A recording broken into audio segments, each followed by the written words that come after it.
Balik lagi di Headline Liputan6.com episode 15 Maret 2022 bersama saya Afifah Irunisa. Dan headline hari ini adalah Jokowi beserta 34 gubernur berkemah di titik nol IKN.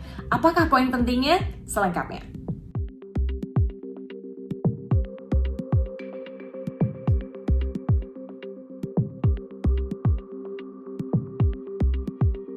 Presiden Jokowi dan Ibu Negara Iriana berkemah di IKN Nusantara Kalimantan Timur pada Senin 14 Maret 2022 kemarin.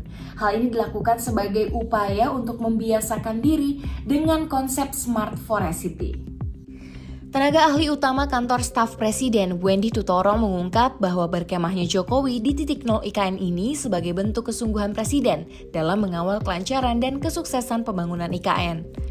Selain berkemah, Jokowi juga telah melakukan prosesi penyatuan tanah dan air dari 34 provinsi di Indonesia. Hal ini merupakan kegiatan bersifat simbolik bahwa dalam pembangunan IKN terdapat kebinekaan dan persatuan. Menurut Wendy, semua yang bersifat simbolik itu untuk mengikat komitmen dan mengingatkan sesuatu yang jangka panjang dan luhur. Selain itu, berbagai prosesi yang dilakukan Jokowi ini secara tidak langsung juga bertujuan untuk menarik investor.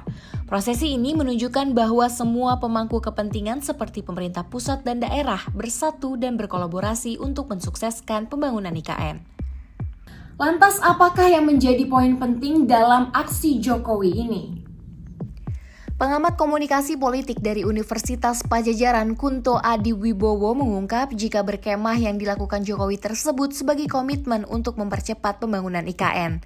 Namun ketika Jokowi melakukan prosesi penyatuan tanah dan air dari 34 provinsi, mantan Gubernur DKI Jakarta itu ingin membangun legitimasi politik.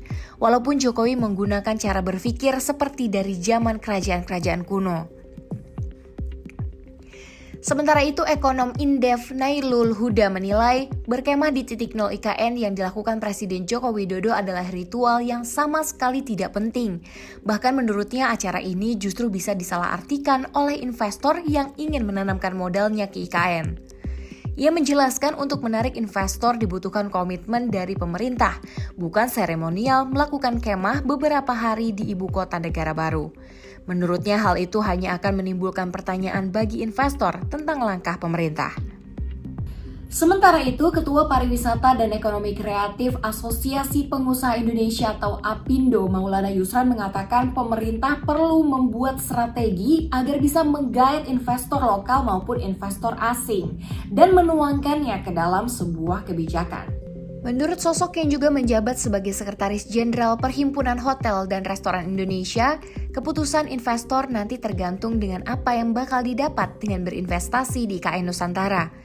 Membangun satu kota baru dengan kolaborasi antara investor dan pemerintah, tentu kolaborasi itu harus ada win-win solution antara keduanya.